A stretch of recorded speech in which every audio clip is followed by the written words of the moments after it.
ही एवढी हिंमत कुठून आली की बाबा आपण लेकरांना जॉब लागत नाहीये, व्हॅकन्सीचं फ्लक्च्युएशन आहे, मग ही एवढी हिंमत कुठून आली की बाबा आता नाही मला जॉबही सोडायचा आहे पुन्हा तयारी चालू करायची, ही एवढी हिंमत कुठून आली?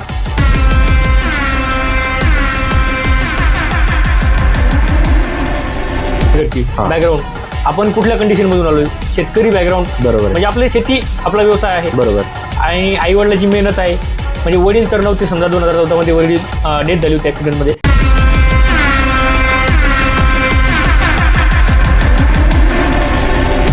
काही लोक म्हणतात की असं बँकेत भयंकरच वर्कलोड आहे, तर वर्कलोड खरंच तेवढा आहे का? पगार देतंय गव्हर्नमेंट त्याच्या त्या हिशोबाने सॅटिस्फॅक्टरी आहे?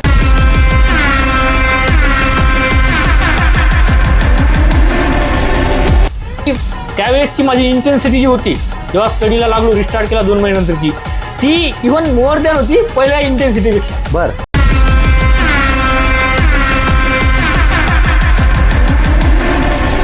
कुठल्या कुठल्या पोस्ट आपल्या पेंडिंग वरती आहेत सध्या? सर IBPS POचा थोडं गेला. बर, 0.8 मार्कनी फक्त फायनल सिलेक्शन.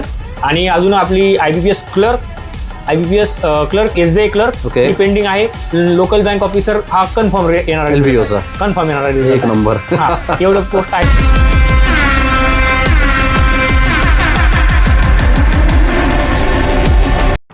हॅलो आणि नमस्कार ॲग्रिकॉस. असं म्हणतात हाथों की लकीरों पे कभी विश्वास मत करना क्योंकि नसीब तो उनका भी होता है जिनके हात नहीं होते.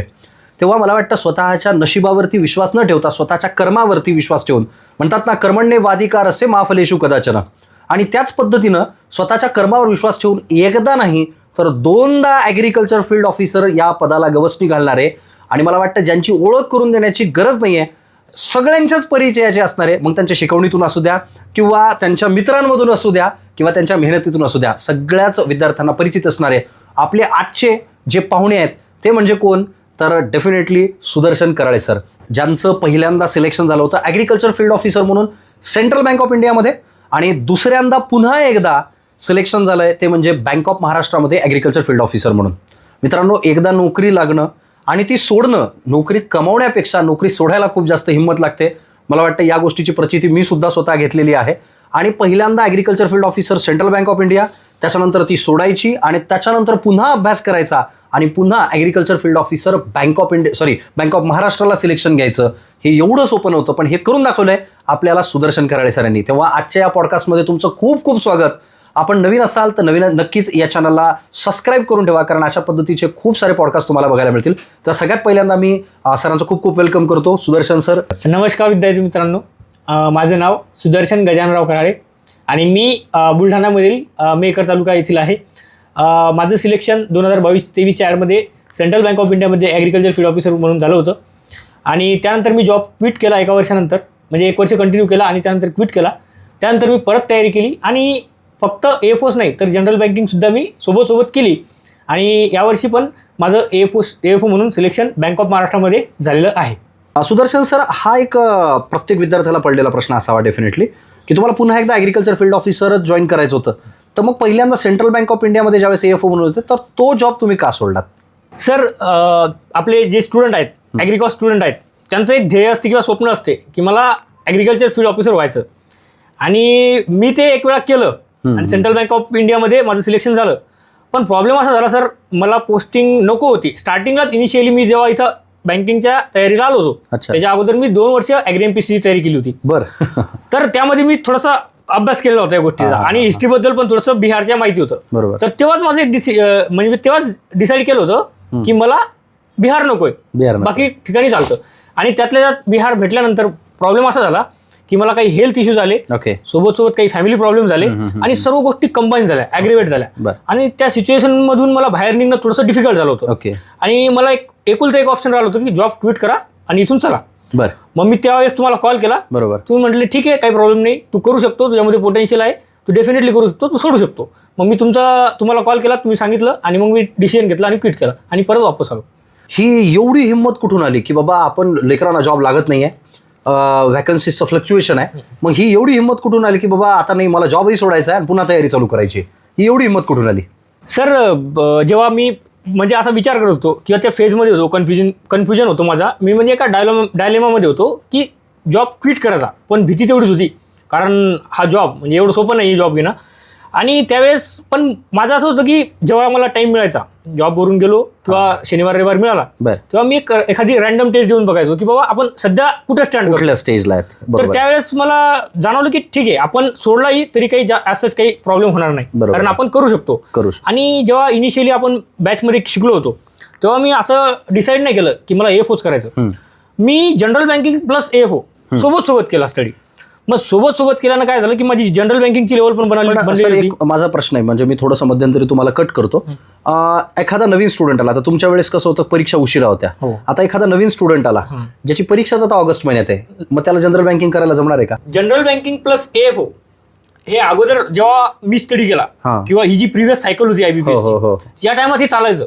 जेव्हा न्यू स्टुडंट यायचा तर ते चालायचं, कारण की एक्झाम जी होती ती लेट होती. बरोबर आहे. आता यावेळेस असं झालं की कॅलेंडर चेंज झालंय. बरोबर आहे. आणि आपली एक्झाम जी ऑगस्ट मध्ये आलेली. बरोबर. मग मला हे म्हणायचं की आपण बॅच केल्यानंतर आपल्याला तेवढा टाइम नाही मिळणार जनरल बँकिंग इमिडिएट टाइम नाही मिळणार, आणि 4-5 महिन्यामध्ये पॉसिबल पण नाहीये ती गोष्ट, प्रॅक्टिकली पॉसिबल नाही. ओके. तर मला असं म्हणायचं की तुम्ही काय करा, अगोदर ऍग्रिकल्चरला फोकस करा. कारण काय की ऍग्रिकल्चर ग्रॅज्युएट ऑलरेडी आपण MCRचा स्टडी करतो. बरोबर आहे. म्हणजे बेस आपला पक्का असतो. आणि आपण जर थोडीशी मेहनत तिच्यावर अजून एफर्ट्स टाकले तर आपला अजून चांगलं ऍग्रिकल्चर चांगलं होतं. मग आपल्याला फक्त प्रिलिम्स क्रॅक करायची, मेन्सचा बेस आपला ऑलरेडी आहे आणि त्याच्यावर आपल्याला थोडेसे एफर्ट्स घ्यायचे आहेत. तर आपलं सिलेक्शनचे chances as compare to general banking हे AFO मध्ये जास्त होऊ शकतात. म्हणजे इन शॉर्ट, पहिल्या वर्षी एखादा विद्यार्थी ज्यावेळेस आता येतोय तर त्यांनी आता ऍग्रिकल्चरला थोडंसं फोकस करावं, आणि मग त्याच्यानंतर एकदा ऍग्रिकल्चरची एक्झामिनेशन झाल्यानंतर मग सोबत जनरल बँकिंग करावी. पण आत्ताचे वाढणारे जे कट ऑफ आहेत है ना, तर या लेवलला तयारी करण्यासाठी मुलांना काय सजेस्ट कराल? की आता जसं जनरली आता आधी लागणारे ऍग्रिकल्चरचे कट ऑफ असतील, म्हणजे प्रीचे म्हणतो मी पर्टिक्युलरली, आणि आता लागणारे ऍग्रिकल्चरचे जे कट ऑफ आहेत याच्यात खूप जास्त फरक आहे. मग आता त्याची तयारी नेमकी कशी करायला पाहिजे विद्यार्थ्यांनी? सर, एक गोष्ट आहे, प्री डिसाइडेड माइंडसेट हा नसला पाहिजे. बरं. मग ती AFO असो, मेन्स असो, किंवा AFOची प्रिलिम्स असो किंवा जनरल बँकिंग असो, स्टार्टिंगला आपण फोकस असा करायचा की मला एकदम माझा बेस चांगला करायचा, मला सर्व सब्जेक्टला फोकस करायचंय. जर ह्या गोष्टी आपण स्टार्टिंग पासूनच आपण डिसाईड केल्या आणि त्याच्यावर फोकस केला तर बेस चांगला होणार. मग कुठली एक्झाम असो, प्रिलिम्स कुठली असो, मग ती AFOची असो किंवा जनरल बँकिंगची असो, मग ती तुम्ही सायमल्टेनियसली काढणार, तर त्या वेळेला तुम्हाला कुठलाही प्रॉब्लेम येणार नाही. अच्छा, म्हणजे तुम्ही AFO का जनरल बँकिंग हे फोकस केल्यापेक्षा सब्जेक्ट फोकस करायला पाहिजे, हे कितपत योग्य वाटतं तुम्हाला? सर, मी तर तेच केलेलं आहे. मी इनिशियली जेव्हा आलो, आपली बॅच केली तेव्हा मी सायमल्टेनियसली, कारण तेव्हाची प्रिव्हियसची सायकल वेगळी होती, कारण 12 महिने मिळायचे जनरल प्लस AFO करायला, तर त्यामुळे मी सायमल्टेनियसली स्टडी केला. तर माझे असं नाही की फक्त माझी प्रिलिम्स AFOची प्रिलिम्स निघाली, माझ्या जनरल बँकिंगच्या पण प्रिलिम्स निघाल्या, त्यामुळं आपण सायमल्टेनियसली फोकस करू शकतो. बरं. म्हणजे सब्जेक्टला फोकस करा, आपोआप तुमची तयारी होत जाईल. सब्जेक्टला फोकस जर केलं प्रॉपर फोकस करा, आणि सोर्सेस रिलायबल ठेवा. बरोबर आहे. सोर्सेस रिलायबल ठेवा.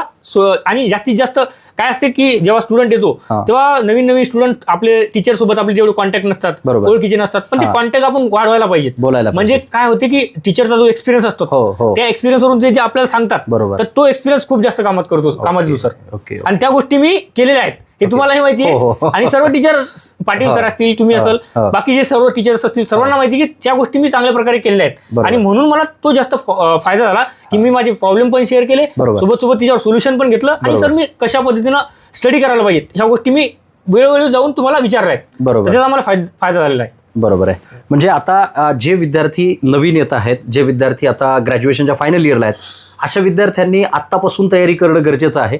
रिझन की आता जुलै महिन्यामध्ये 4 जुलैला ऑलमोस्ट IDBI AO म्हणजे ॲग्रिकल्चर असेट ऑफिसर जी आहे त्याची पदभरती आपल्याला लवकरच दिसणार आहे. दुसरी महत्त्वाची गोष्ट म्हणजे काय की याच्यासाठी तयारी जी आहे, म्हणजे आपल्याला प्रीसाठी ज्याला आपण म्हणतो क्वांट, रिझनिंग आणि इंग्लिश या विषयांची तयारी आपल्याला आत्तापासून कुठेतरी व्यवस्थित पद्धतीने चालू करावी लागणार आहे. आणि याच्यासोबत तुम्हाला ॲग्रिकल्चरला सोडून असा पर्याय नाही आहे. कारण काय, येणाऱ्या वर्षभरातल्या ज्या परीक्षा आहेत, मग त्याच्यामध्ये IDBI AO असो, त्याच्यामध्ये ॲग्रिकल्चर फील्ड ऑफिसर असो, याच्यासोबत सरळ सेवा जी आहे, कृषी सेवक असो किंवा विद्यापीठ भरती असो, JRA असो, याच्यासारख्या असंख्य परीक्षा तुम्हाला यावर्षी 2026 मध्ये पाहायला मिळणार आहेत. त्यामुळं मला वाटतं सिलेबसला फोकस करावा, ना की फक्त AFO किंवा जनरल बँकिंग किंवा मग सर मी क्वांट, रिझनिंग, इंग्लिश आणि GH करतो, मी ॲग्रिकल्चर करत नाही, किंवा मी क्वांट, रिझनिंग, इंग्लिश करतो आणि ॲग्रिकल्चर करतो, GH करतच नाही, असं न करता ओव्हरऑल सगळ्या गोष्टींना आपण भर द्यावा. सर, आता माझा पुढचा प्रश्न तुम्हाला असा आहे की ज्यावेळेस तुम्ही बँकेत होते पहिल्या वर्षी, ज्यावेळेस सेंट्रल बँक ऑफ इंडियामध्ये, तर सेंट्रल बँक ऑफ इंडियामध्ये असताना तुमचा म्हणजे पगार, पक्स ज्या पद्धतीने, कारण काही लोक म्हणतात की सर बँकेत भयंकरच वर्कलोड आहे, तर वर्कलोड खरंच तेवढा आहे का? पगार देतंय गव्हर्नमेंट त्याच्या त्या हिशोबाने सॅटिस्फॅक्टरी आहे? सर माझं म्हणणं आहे की आपण ऑलवेज जेव्हा बँकिंग हा वर्ड येतो तेव्हा आपण लिंक करतो आपलं जे काही वर्कलोड आहे. बरोबर. पण वर्कलोड हा जो शब्द आहे हा ऑलवेज लिंक आहे sir the kind of knowledge you have. Okay. जर तुम्हाला नॉलेज असेल त्या गोष्टी तुम्ही किती लवकर अडॉप्ट करून घेता त्या एन्व्हायरमेंटला, किती लवकर शिकून घेता, आणि जेवढ्या लवकर तुम्ही त्या गोष्टी शिकणार तेवढं तुमचं वर्कलोड कमी होणार. हे माझं ओपिनियन आहे किंवा मी स्वतः एक्सपिरियन्स केलेल्या गोष्टी आहे.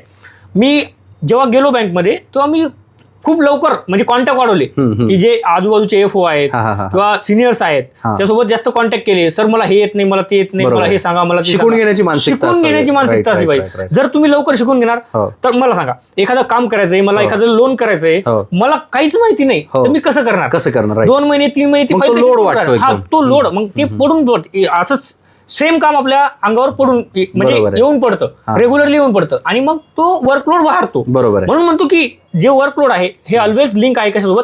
नॉलेज सोबत. तर नॉलेज वाढवा, अडॅप्टेबिलिटी वाढवा, शिकायची इच्छा जी आहे ती वाढवा, भूक असली पाहिजे शिकायची.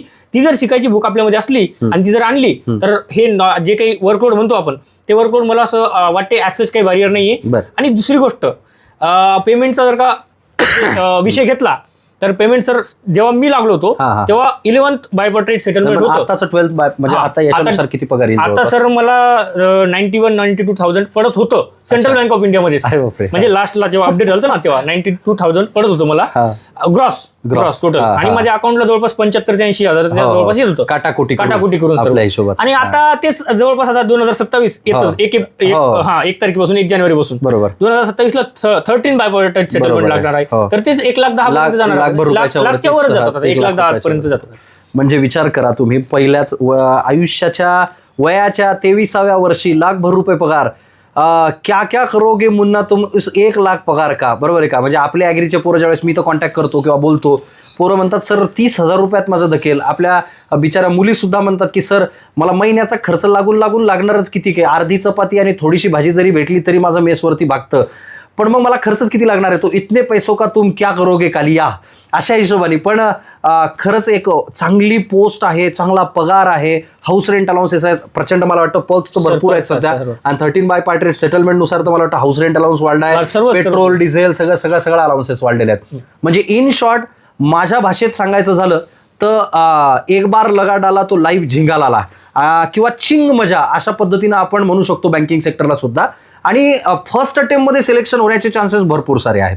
सर माझा आता एक वेगळाच प्रश्न आहे, काय आहे की मी पण नोकरी सोडली होती, मला हे माहिती आहे की बाबा घरी नोकरी लागताना जेवढा आनंद असतो नोकरी सोडताना ऐसा लगता है की मातम छा गया आहे की नाही?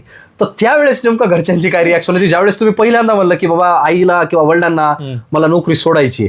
कारण नोकरी लागताना तुमच्या अंगावर गुलाल पडला आहे, सत्कार झालेत, हार तुरे झालेत, नोकरी सोडताना नेमक्या काय रिॲक्शन होत्या? सर असं म्हणजे स्टार्टिंगला इनिशियली डिसिजन तर घेतलं, फर्म डिसिजन होती मला सोडायचंय. बरं. पण आता कसं असते की आपण आपली कंडिशन एवढी चांगली नाही, घरची बॅकग्राऊंड, आपण कुठल्या कंडिशन मधून आलोय, शेतकरी बॅकग्राऊंड, बरोबर, म्हणजे आपली शेती आपला व्यवसाय आहे, बरोबर, आणि आई वडिलांची मेहनत आहे. म्हणजे वडील तर नव्हते समजा, 2014 वडील डेथ झाली होती ॲक्सिडेंटमध्ये. त्यानंतर भावानं सर्व जबाबदारी घेतली, त्यानं माझ्यासाठी टीचिंग सोडली मोठ्या भावानं. आईनं तेवढेच एफर्ट्स घेतले, शिकवलं, बाहेर पाठवलं. स्टार्टिंगला अमरावतीला होतो, नंतर अकोल्याला 4 वर्ष, त्यानंतर इथं. तर त्यांनी एफर्ट्स घेतले. आणि फक्त मला मोटिवेशन या गोष्टीचं होतं की आपले घरचे म्हणजे आई वडील किंवा भाऊ जे एफर्ट्स घेतात ना त्याला आपल्याला प्रूव्ह करून दाखवायचं. आणि तीच एक गोष्ट होती आणि तेच एक मोटिवेशन होतं. पहिलं मोटिवेशन ठेवलं घरचे म्हणजे आई वडील आणि भाऊ, आणि दुसरं मोटिवेशन होतं टीचर, की आपल्याला चांगल्या गोष्टी कुठून काय मिळतात तर त्याच्यावर फोकस केला सर. आणि जेव्हा इनिशियली डिसिजन घेतला मी, फर्म डिसिजन होता, पण घरच्यांचा माइंडसेट असा होता की बाबा नोकरी लागणं एवढं सोपं नाही, तू नोकरी घेतली पण तू आता विचार करतो की मला नोकरी सोडायची. तर मला ठीक आहे, मला त्यांनी हे केलं, सपोर्टच केलं. नाही, इनिशियली त्यांनी पण मला हे केलं, म्हणजे नाही सांगितलं, विरोध केला की नको सोडू नको, आम्ही काहीतरी करतो. आईला तिकडे नेलं पण ते नाही सस्टेन ते करू शकली त्या वातावरणामध्ये, त्या एन्व्हायरमेंटमध्ये, कारण लँग्वेज बॅरियर, कोणी सपोर्टला बोलायला नाही, काय नाही. मग त्यानंतर त्यांनी विरोध केला. पण आईला जेव्हा ॲक्च्युली मी तिथे घेऊन गेलो आणि त्यानंतर तिथलं इन्व्हायरमेंट वगैरे बघितलं, अनुभव घेतला. मग आई थोडे त्यांना त्यांचा माइंडसेट चेंज झाला की बाबा नाही खरंच जेन्युइन प्रॉब्लेम आहे. बरोबर. मग त्यांनी सांगितलं की ठीक आहे तुझे हेल्थचे पण इश्यू येत आहेत तर जाऊ दे काही प्रॉब्लेम नाही, क्विट करून टाक. मग मी तुम्हाला त्याच वेळेस तुम्हाला कॉल केला आणि लगेच आपला रिझिग्नेशन टाकून दिलं. बरोबर आहे. सगळ्यात महत्त्वाची गोष्ट म्हणजे काय की बाबा एकदा आपल्याला जॉब लागल्यानंतर अभ्यासाची मेंटॅलिटी संपून जाते आणि मग पुन्हा जॉब सोडून यायचं, पुन्हा अभ्यास करायचा आणि पुन्हा तेवढ्या ताकदीनं अभ्यास करायचा जेवढ्या ताकदीनं नवीन पोरं करत आहेत. हे कसं काय पॉसिबल केलं? सर जेव्हा जॉब क्विट केला ना तेव्हा मला एक म्हणजे इंटरनलच माझी एक आवड आहे किंवा एक पॅशन म्हणा तुम्ही. मला टीचिंगमध्ये खूप आवड आहे आणि मी ते केलंही होतं. हो बिलकुल केलंही. पण अगेन मला हेल्थचे इश्यू आलेच आणि मग मी तेही सरांना बोललो. सरांना सांगितलं इश्यू काय आहे. सर म्हणजे ठीक आहे तू स्टडी कर. ओके. मग मी स्टडीला लागलो. पण 1-2 महिने स्टार्टिंगला सर कारण पॉसिबल नाही ना, प्रॅक्टिकली पॉसिबल नाही की तुम्ही जॉब क्विट करता त्यानंतर टीचिंग करता, 2-2.5 वर्षाचा गॅप आहे आणि त्यानंतर तुम्ही टीचिंगला स्टडीला लागता. माझा 2 महिने तर जास्त काही स्टडी झाला नाही, पण मला ती सवय लावणं पडली अगोदर एक वेळा. बरोबर. की हळूहळू कसं आपल्याला याच्यामध्ये इन्व्हॉल्व व्हायचंय. मग अगोदर 2 महिने मी सवय लावली, हळूहळू स्टडी करायची आणि मग नंतर 2 महिन्यानंतर मी फुल फ्लेज याच्यामध्ये उतरलो. आणि त्यावेळेसची माझी इंटेन्सिटी जी होती जेव्हा स्टडीला लागलो रिस्टार्ट केला 2 महिन्यानंतरची, ती इव्हन मोर दॅन होती पहिल्या इंटेन्सिटीपेक्षा. बरं. की नाही आता आपण सोडलं ना आता आपल्याला करणंच आहे, पर्याय नाही, ऑप्शन नाही. तर तेव्हा मी ते डिसाईड केलं आणि अगेन 6-7 महिन्यामध्ये मी पोस्ट काढल्या. फक्त पोस्ट काढली म्हणजे एफओची काढली. IBPS POची माझी. अजून कुठल्या पोस्ट आपल्या पेंडिंग वरती आहेत सध्या? सर IBPS POचा थोडक्यात गेला. बरं. 0.8 मार्कनी फक्त फायनल सिलेक्शन. आणि अजून आपली IBPS clerk SBI clerk pending आहे. लोकल बँक ऑफिसर हा कन्फर्म येणार आहे. एक नंबर. एवढं पोस्ट आहेत सर.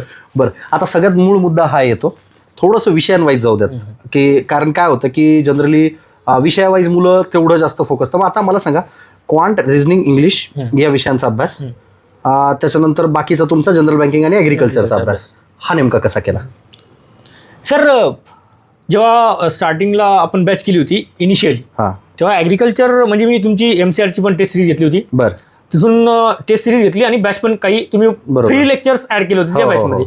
मग मी ते लेक्चर केले होते. बरोबर. आणि त्यानंतर मी झाल्यानंतर आपली कम्प्लीट बॅच केली. सोबत ऍडिशनल बुक्स पण रेफर केले होते ऍग्रिकल्चरसाठी. बरोबर. बॅच तर केलीच. कुठले बुक्स रेफर केले? सर मी एक इसेन्शियल ऑफ ऍग्रिकल्चर बुक होतं आणि एक IR टॉपर म्हणून बुक होतं. तर ते 2 बुक आपल्या बुक सोबत ते एक्स्ट्रा जे रेफर केले. आणि तिथून माझा म्हणजे ऍग्रिकल्चर असं कम्प्लीट मला असं वाटायला लागलं की आता आपण ऍग्रिकल्चरमध्ये परफेक्ट झालो म्हणजे परफेक्ट आलो. तेवढं प्रॉम्प्ट झालोय आपण त्यावेळी चाललो जसं पाहिजे तसं झालंय आपलं. बरोबर. आणि ते झाल्यानंतर आता यावर्षी तर मी लागलो ऍग्रिकल्चरच्या अभ्यासाला. तर जेन्युइनली सांगतो सर यावर्षी म्हणजे जो प्रिव्हियस स्टडी होता प्रिव्हियस खूप जास्त स्टडी केला होता. बरोबर. तर यावर्षी मी ऍग्रिकल्चरला ऍसेस फोकस केलाच नाही. गरजच पडली. एकदा आपल्या कन्सेप्ट चांगले क्लिअर झाले तर मग पुन्हा करायची गरज नाही पडली. पण मी काय केलं यावर्षीची स्ट्रॅटेजी सांगतो. मी 4 दिवस बाकी असताना मेन्सला प्रिव्हियस इयरचे 2018 पासून 24 पर्यंतचे पूर्ण पेपर काढले. Previous year paper. आणि ते प्रिव्हियस इयर पेपर पूर्ण टॅली केले. आणि तुम्ही बिलीव्ह नाही करणार की यावर्षी 10 ते 11 क्वेश्चन होते ऍज इट इज. बरोबर. फक्त काय आहे की मुलांना ते कळायला पाहिजे, तिथली लँग्वेज कळाली पाहिजे. बरोबर आहे. ते काय करतात फक्त लँग्वेज चेंज करतात. क्वेश्चन तेच देतात, लँग्वेज चेंज करतात. आणि ती मला माइंडसेट मागच्या वर्षी पण पेपर दिला होता तर माइंडसेट झाला होता की नाही आता यावर्षी जर का ते रिपीट क्वेश्चन तर आपल्याला आन्सर तेच मारायचं. बरोबर. भले नाही आलं चालते रिझल्ट रिस्क घ्यायची पण आन्सर तेच करायचं. आणि सर सगळे जेवढे मारले ना क्वेश्चन एकही क्वेश्चन चुकला नाही. आणि जनरल बँकिंगचा यावेळेस खूप चांगला स्टडी केला होता. बरोबर. त्याच्यामध्ये GA माझा आवडता सब्जेक्ट, मोस्ट फेवरेट सब्जेक्ट आहे, सर्वात फेवरेट सब्जेक्ट आहे. त्या सब्जेक्टमध्ये एकदम चांगला स्टडी केला होता. तर त्या सब्जेक्टमध्ये त्या GA मध्ये जे ऍग्रिकल्चर करंट अफेअर येतं आपलं त्याचे सर 9 क्वेश्चन होते. आणि आता तुम्ही बिलीव्ह नाही करणार की एकही क्वेश्चन चुकला नाही मला. बरोबर आहे. मग काय झालं की जे स्टुडंट रेग्युलर स्टडी करतात ऍग्रिकल्चरचे त्यांचं काय झालं की एक तर त्यांनी पेपर रेफर नाही केली. आणि दुसरा काय प्रॉब्लेम झाला की हे जे करतो तुम्ही जे जनरल बँकिंग साठी केलं होतं ते मला तिथं फायदा झाला आणि तिथे ते मागे पडले. बरोबर. म्हणून मला खूप चांगल्या प्रकारे लीड मिळाली आणि पुन्हा एकदा चांगलं. अजून एक म्हणजे शेवटी केलं तेच आपण की जसं ऍग्रिकल्चरला करायचो मागच्या 4 वर्षाचे पेपर काढा इन शॉर्ट, त्या पेपरचा व्यवस्थित अभ्यास करा, त्याचा अनालिसिस करा, म्हणजे जे आपण सुरुवात केली होती ती कुठेतरी आपल्याला विसरून चालणार नाही. वन नाईट शो आहे का नाही? वन नाईट शो जो आपला होता तो कुठेतरी आपल्याला थांबवून चालणार नाही. बरं, आता क्वांटसाठी कसा स्टडी केला, रिझनिंगसाठी कसा, इंग्लिशसाठी कसा, हे थोडंसं सब्जेक्ट वाईज सांगा. चालते सर. मी क्वांटला जेव्हा रिस्टार्ट केलं तेव्हा मला एक हर्षल अग्रवाल सर होते, आहेत ते युट्यूबला, आणि लर्निंग कॅप्सूल म्हणून काहीतरी त्यांचं चॅनल आहे. तर मला मार्केटमध्ये जेवढे स्टुडंट होते किंवा जे मित्र परिवार होता जे आपल्यासोबत अगोदरपासून जुडलेले आहेत, त्यांनी मला ते रिकमेंड केलं की तू हर्षल अग्रवाल सर कर. मग मी हर्षल अग्रवाल सरांचे लेक्चर बघितले आणि बेसिक पासून बघितले, एकदम बेसिक, लगे अत्यंत बेसिक, सबस्ट्रॅक्शन ऍडिशन पासून सगळं, कारण की गॅप पडला होता ना. तर गॅप पडला तर आपल्याला ज्या गोष्टी माहित पाहिजेत किंवा काय काय छोट्या छोट्या गोष्टी काय आहेत, इव्हन नंबर, नॅचरल नंबर माहिती नव्हतं, माहिती विसरलं, परफेक्ट नंबर कशाला म्हणायचं नव्हतं, काहीच माहित नव्हतं. आणि मेन्सला ऍक्च्युली तेच येतं. बरोबर आहे, मेन्सला ऍक्च्युली तेच येतं. डीआय जरी आला तर ते सांगते की स्मॉलेस्ट परफेक्ट नंबर आहे, हे इथून त्याची सुरुवात आहे. फंडामेंटल पासून सुरुवात केली, कोअर सब्जेक्ट, कोअर जे फंडामेंटल आहे तिच्यापासून स्टार्टिंग केली. बरोबर. आणि ती बॅच कंप्लीट केली, म्हणजे हर्षल अग्रवाल सरांची बॅच घेतली होती पेड, आणि प्रॅक्टिस केली क्वांटची. सोबत सर मला काही ऍडिशनल करायचं झालं, म्हणजे ऍडिशनल मला काही टॉपिक असतात की प्रत्येक टीचरकडून आपल्याला तेच टॉपिक म्हणजे येतीलच याची काही गॅरंटी नाही, तर त्यांच्या त्या मेथड आपल्याला आवडतीलच किंवा आपल्याला त्या शेवटी गणित आहे, गणित आहे, तर त्यांच्या प्रत्येकच टॉपिकच्या मेथड आपल्याला आपण ऍडॉप्ट करू किंवा आपल्याला आवडतील असं नाही.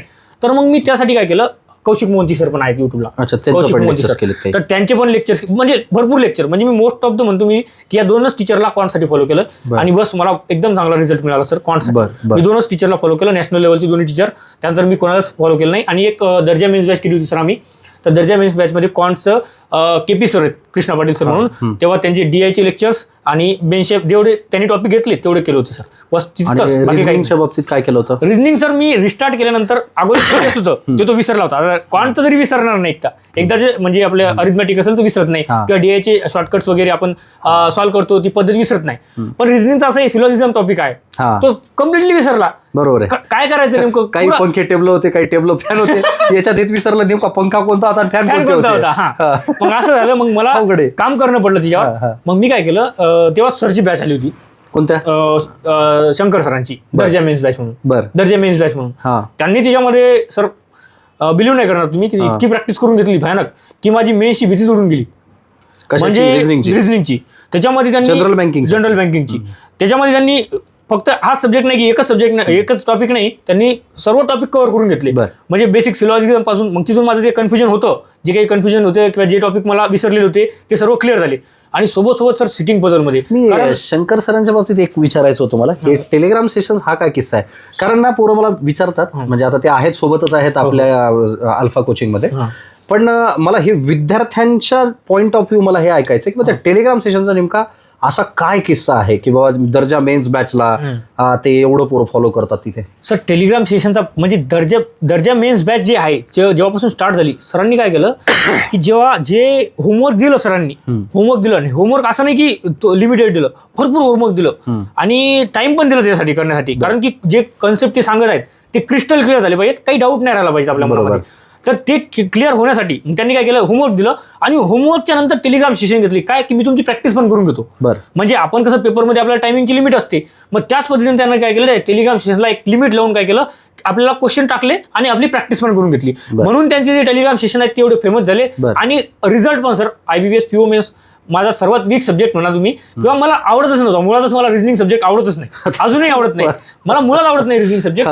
पण मला त्यांची बॅच केली आणि तुम्ही बिलीव्ह नाही करणार की मला IBPS PO मेन्स मध्ये सर्वात जास्त मार्क्स असतील तर रिझनिंग मध्ये 25 मार्क्स होते. आणि सिटिंग पझल याची भीती माझ्या मनातून बिलकुलच गेली जेव्हा त्यांनी ब्लड रिलेशन बेस सिटिंग होती, त्याच्यामध्ये खूप डिफिकल्ट सिटिंग मांडली जाते, one of the tough sitting त्याच्यामधली मांडली जाते आपली जे सिटिंग पझल, सोबत distance and direction base sitting puzzle. तर त्यांनी काय केलं, ते 100-100 सिटिंग टाकले आम्हाला त्या ग्रुपमध्ये, आणि करा प्रॅक्टिस, हॅमरिंग करू, नाही तर मग तिथे गेल्यावर काय करायचे, समोर बोलवायचे, उभं करायचे, क्लासच्या बाहेर काढून द्यायचे, मग भीती राहायची ना, आणि आपल्याला लाज सगळ्या गावाची वाटते. सर त्यातले लाज बाकीच्यांना नसती वाटली, पण मी ऑफिसर सोडून आलो ना आपण इथे आज, ऑलरेडी आपण जॉबला होतो, मग काय ऑफिसर होतो, तर त्यामुळे ती मनात भीती होती की सरांनी जर उभं केलं तर, आणि बाकीच्यांना पण माहिती होतं की हे सर सोडून जॉब सोडून आलेले आहेत. मग त्यामुळे मी ते प्रॉपर पद्धतीने प्रॅक्टिस केली, सरचे टेलिग्राम सेशन केले, सरला डाऊट जे होते ते डाऊट पण विचारले, आणि त्यांनी सरनं अजून एक ऍक्टिव्हिटी चालू केली की टेलिग्राम सेशन झाल्यावरही सर त्यांनी काय केले, त्यांची टेस्ट सिरीज चालू केली. म्हणजे जे टॉपिक होते ना आपल्याकडून प्रॅक्टिस करून घेतली, त्या टॉपिकवर त्यांनी टेस्ट सिरीज पण चालू केली. मग मी आपण काय करायचं की सर्व प्रॅक्टिस करायची अगोदर आणि मग नंतर अप्लाय पण करायचं. मग त्यानं आम्हाला भयंकर फायदा झाला. आणि मेन्स मध्ये सर मी म्हणतो चांगला स्कोर आला.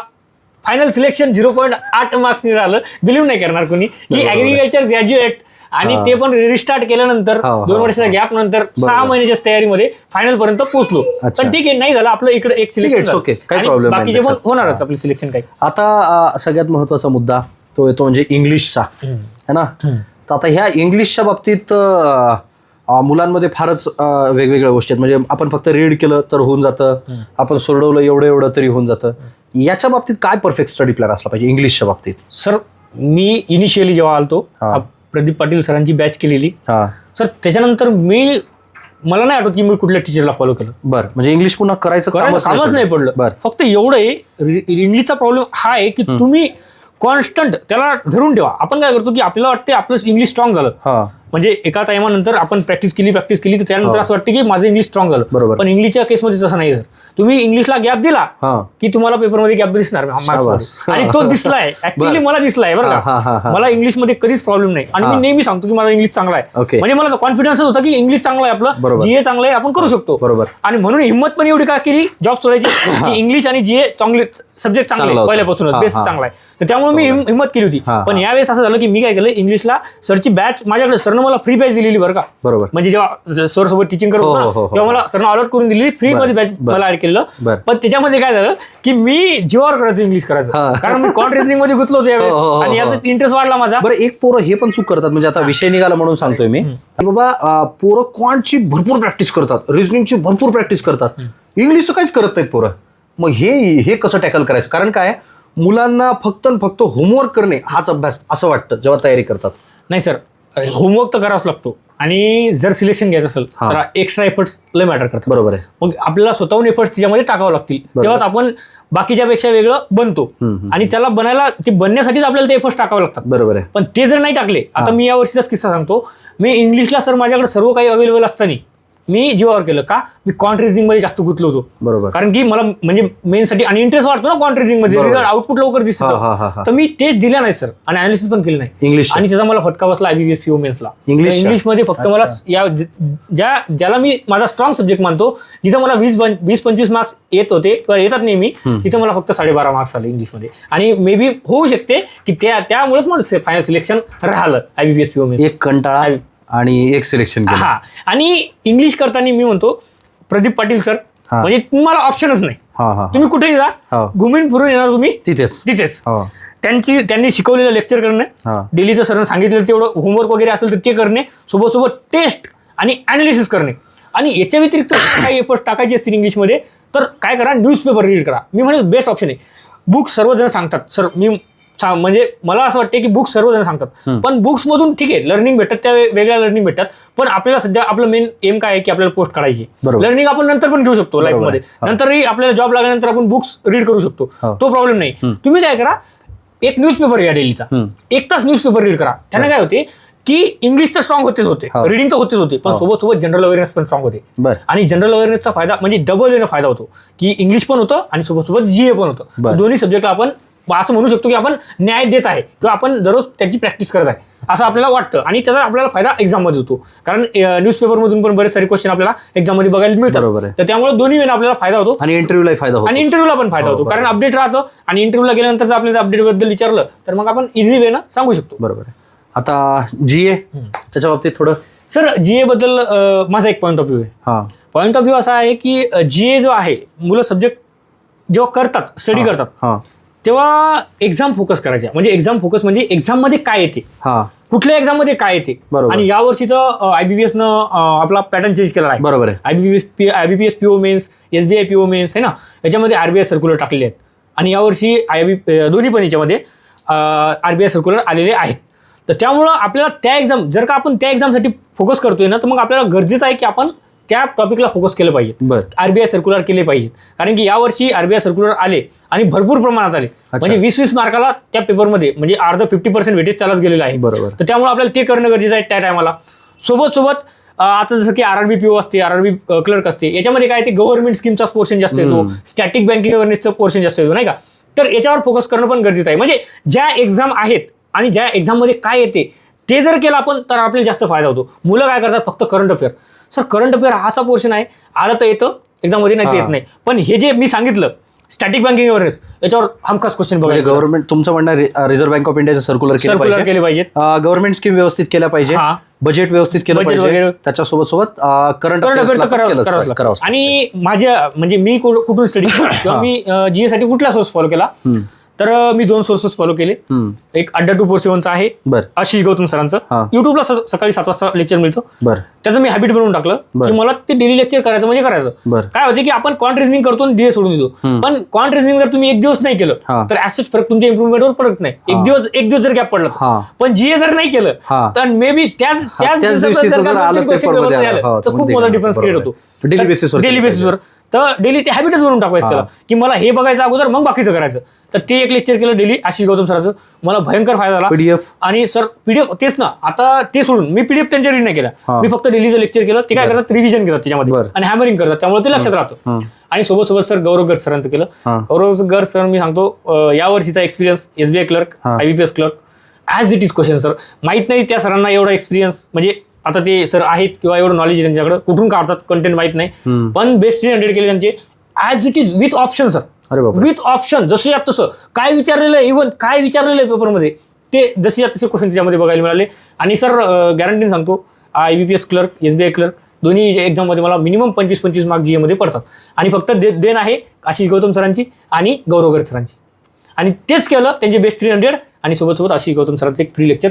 बाकी असंच मी कुठल्याच टीचरला फॉलो केलं नाही आणि काहीच केलं नाही, याच्या व्यतिरिक्त काहीच केलं नाही. फक्त बेस्ट 300ची तेवढी पीडीएफ केली आणि सोबत आशिष गौतम सरांचं लेक्चर केलं. मग आता मुलं काय करतात, जीए साठी हा एक सोर्स जमा कर, तो एक सोर्स जमा कर, किंवा हे मोठे मोठे पीडीएफ काढून घेतात आणि ते रीड करतात. पण प्रॅक्टिकली पॉसिबल नाही सर, एका महिन्यामध्ये 2 महिन्यामध्ये कुठल्याही एखाद्या चांगल्या शिक्षकाला फॉलो करा.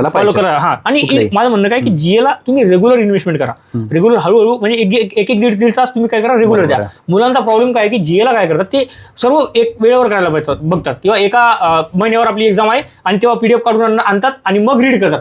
पण ते प्रॅक्टिकली पॉसिबल नाही सर, ते लक्षात राहणं. आणि आपण हळूहळू जर केलं तर मग आपल्याला असं आपल्या मनामध्ये पण असं राहत नाही की यार या एक्झामसाठी आपण तयारी केली नाही किंवा त्या एक्झामसाठी तयारी केली नाही. आपल्याला माहिती राहते की आपण स्टार्टिंग पासून एंडिंग पर्यंत तयारी करतोय, तर एक्झाम कुठलीही होत्या आपल्याला असंच कुठल्याही एक्झाममध्ये प्रॉब्लेम येणार नाही. तर हेच माझी स्ट्रॅटेजी झाली सर, आणि भयंकर मला फायदा झाला याच्यामध्ये. शेवटचा प्रश्न आता मुलांना, आता तुम्ही नेमका कन्क्लुडिंग काय संदेश द्याल?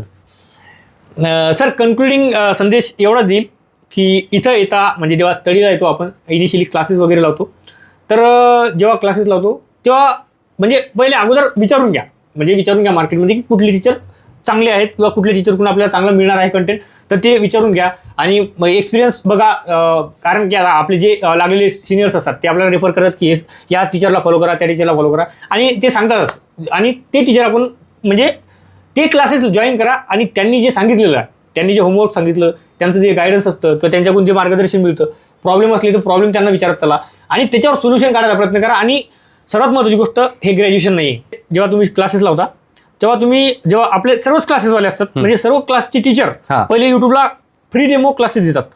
मग तिथं तुम्हाला कळते का हे बघा, आणि जिथून तुम्हाला कळते, ज्या टीचरचं तुम्हाला चांगल्या पद्धतीने कळते त्या टीचरला फॉलो करा. जिथून तुम्हाला असं वाटलं की नाही मला इथून चांगला आउटपुट मिळतंय, तर त्या टीचरला फॉलो करा आणि स्वतःच्या मेहनतीवर विश्वास ठेवा, स्वतःवर विश्वास ठेवा. आणि हे काही ग्रॅज्युएशन नाही आहे, आपण एन्जॉय जो असतो तो ग्रॅज्युएशनमध्ये करायचा असतो. आणि हे आता ग्रॅज्युएशन नाही, आपण तिच्या बाहेर पडलो आहे, तर इथं आपण आई वडिलाला समोर ठेवायचं. आपल्या आई वडील जे कष्ट करतात आपल्यासाठी ते बघायचं की खरंच ते आपल्यासाठी मेहनत किती केली आहे त्यांनी, आणि ते जर समोर ठेवलं तर मला असं वाटतं त्यांच्यापेक्षा कुठलंच जगामध्ये आई वडिलापेक्षा, त्यांच्या मेहनतीपेक्षा कुठलंच मोटिवेशन मोठं नाही आहे. सो फर्स्ट मोटिवेशन आई वडील, सेकंड मोटिवेशन आपले टीचर, बस दॅट्स इट. आणि मेहनत कन्सिस्टंटली करत राहा, कन्सिस्टन्सी मेंटेन ठेवा, तुमचा रिझल्ट येणार म्हणजे येणार, आणि डेफिनेटली येणार.